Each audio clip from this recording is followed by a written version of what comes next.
কৃষ্ণকলি আমি তারে বলি, কালো তারে বলে গায়ের লোক।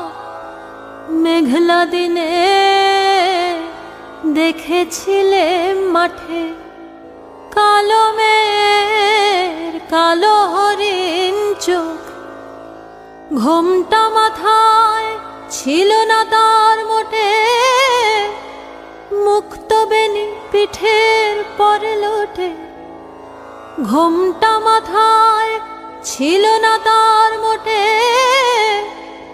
মুক্ত বেনি পিঠের পরে লোটে। কালো তা সে যতই কালো হোক, দেখেছি তার কালো হরিণ চোখ। কৃষ্ণকলি আমি তারে বলি।